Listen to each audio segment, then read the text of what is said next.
Hear, O Israel, the great I am is the only one for you. The great I am is your one. Speak peace on the seventh day of rest. Rise, O Yasharal. Peace and blessings unto you, readers and listeners. Today's discussion will be the Code of Jurisdictions and Peonage. Our reference today will be Exodus chapter 21, verse 20, on the King James Version public domain.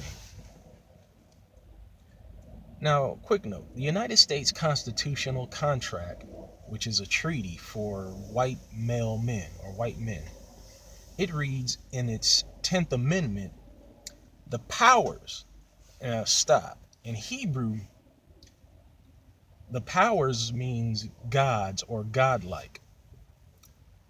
So again, you're getting an indigenous Hebrew Israelite understanding as to what is being said here. And before I continue also, Indigenous Hebrew Israelite Awakening is not a racist hate group. We simply live here. Now let's continue. United States constitutional contract, which is a treaty for white men, reads in the 10th Amendment, the powers not delegated to the United States by the Constitution, nor prohibited by it to the states, are reserved to the states respectively, or to the people, unquote. Reserved to the states, or reserved to the people. So you have two ways that this can go. It can go to the states or it can go to the people. Let's keep going. The powers clause of the 10th Amendment is where the states gets a person to recognize state authority or its jurisdiction. And jurisprudence. There's jurisdiction, which is area of law, and jurisprudence, which is the highest law, which is or law above laws. And they do these things over your life, and they're getting you to do it over your life and getting you to agree to it upon your descendants' lives. This is done through birth certificates, marriage licenses, driver's licenses, applications, registrations, etc. You get the point. Question: did the states free the American Negro slaves, or did the federal government free those slaves? Think about that. In 1863, Abraham Lincoln issued Preliminary Emancipation Proclamation of 1862 during an act of war or a state of emergency. Quote, the first day of January, all persons held as slaves within any state, or designated parts of a state, the people whereof shall then be in rebellion against the United States, shall be then, therefore, and forever free. Forever free. Forever free. So President Abraham Lincoln, in this Preliminary Emancipation Proclamation of September 22nd, 1862. Let's say that one more time so it could get into y'all minds. That on the first day of January, in the year of our Lord, making it religious, 1863, all persons held as slaves within any state, or designated part of a state, the people whereof shall then be in rebellion against the United States, shall then, thenceforward, and forever free. And the executive government of the United States, including the military and naval authority thereof, will recognize and maintain the freedom of such persons, and maintain the freedom of such persons, and maintain the freedom of such persons, or any of them, and will do no act or acts to repress such persons, or any of them, in any efforts they may make for their actual freedom, for their actual freedom, for their actual freedom, unquote.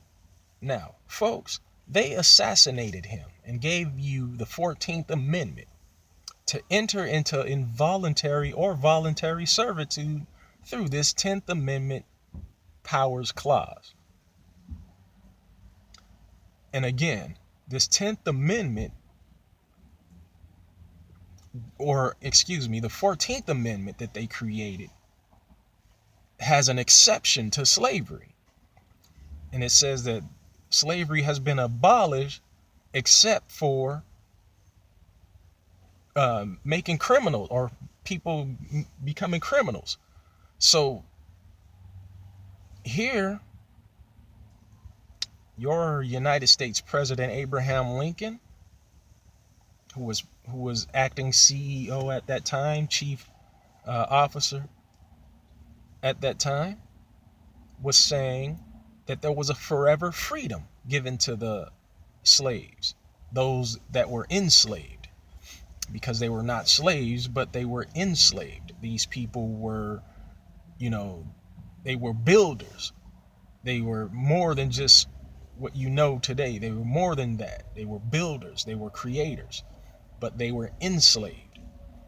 So again, this powers clause of the 10th Amendment gives a person a choice whether to go indigenous and have your own rule of authority, or you apply yourself, you register, you write applications, or you cause yourself to believe that these representatives, these people who represent you, have the right ideas for you. That is what this 10th Amendment is all about. And they gave you this 14th Amendment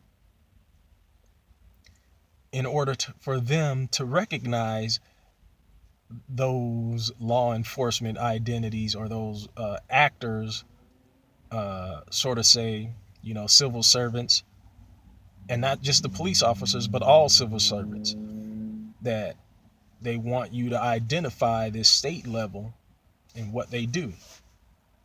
And I'll give you some examples.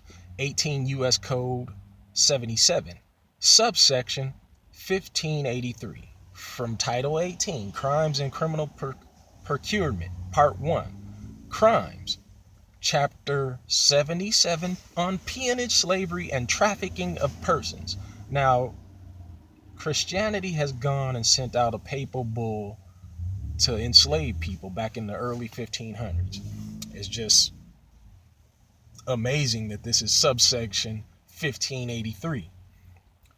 Subsection 1583, around the time when the Pope sent out that papal bull to go enslave all of the dark-skinned people, primarily the Jews that they knew were in Africa. They know this. Here, subsection 1583, enticement to slavery. If a police comes and asks you for your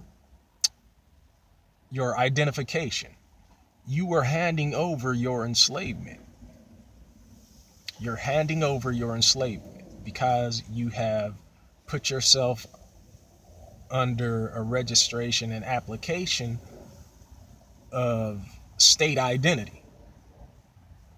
So, is it an enticement to slavery? You think about that.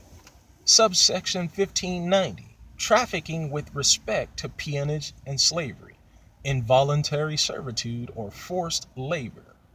Forced labor. Again, they know these things. Subsection 1593, mandatory restitution. Mandatory restitution. Mandatory restitution. Subsection 1581, peonage. Peonage or obstructing enforcement. Number A, or letter A, whoever holds or returns any person to a condition of peonage, or arrests any person with the intent of placing him in or returning him to a condition of peonage. Again, this is on a federal level, but they have inserted themselves into the 10th Amendment using this 14th Amendment exception to slavery. Where is your Constitution? If you have any type of state identity, you have no U.S. Constitution. So unless you are using that 10th Amendment as a constitutional believer, unless you're using that 10th Amendment on your own, then you have no Constitution. Believe that. And again, subsection 1581, that's law enforcement right there. Traffic stops. And it says it in there. Any person with the intent of placing him in or returning him to a condition of peonage. Subsection 1589, forced labor. Now, if you are a person who lost your vehicle, or you owe, the schools or something like that, and you working, and you come upon some creditors who's going to take your money directly out of your labor. They're going to take your money directly out of where you work from. They're not going to talk to you. They're going to talk to your boss or your boss's boss. And they're going to tell them, hey, he owes us some money. And they're going to take your money away from you without even you saying a word about it. Well, here's this forced labor thing, because you're working in order to pay a debt or some due to somebody you may not even know. They're just saying, hey, you owe some money. And again, this is on the federal level. Now, subsection 1592, unlawful conduct with respect to documents in furtherance of trafficking, peonage, slavery, involuntary servitude, or forced labor. The federal government has identified all these negatives that will be held against you. But what the states have done is that, again, Abraham Lincoln was assassinated. And in those days, they made sure that they can insert themselves or insert their rule of law or enforcement laws by using that 10th Amendment. They inserted the 14th Amendment in there so that the states can have that power over you, while you personally are told that you can't work, you can't live, or you can't do anything that you do today without asking for a driver's license, a doctor's license, going to school, or credit, buying a car. You can't do anything without having these documents, primarily a social security number and identification. You have to ask the state for these things, a birth certificate. You have to ask the states for these things. So this is a forced peonage over the people, unbeknown to you. Whereas the final note of this section, this reading, the United States corporation pays restitution and reparations. If the United States pays restitution and reparations for the Negroes, the so-called enslaved people and the descendants of slaves, until they do so, those people are hostages under a terror watch. If we go back to the book of Exodus and the Bible, which Christianity and the modern way of thought says that it's an outdated book, or it's It's child's play, it's fairy tales. That's what they say. But the Bible is its own jurisprudence, its own jurisdiction, and its own law for the Hebrews. And again, if you go to the book of Exodus and Leviticus, when it talks about slaves, it talks about Hebrews being slaves, giving them these laws. And these Hebrews did not circumnavigate the earth making other nations slaves. They did not do that. It talked about his own people. And when I say slaves from a Hebrew Israelite perspective, I am talking about people who were made servants, sort of say workers in their community. And there are specific laws in there. So Christianity, they gave us a terrible understanding of the Bible, is what I want to say. Please like, subscribe. And if you want to send us any donations, please do so. If you like this message, please like.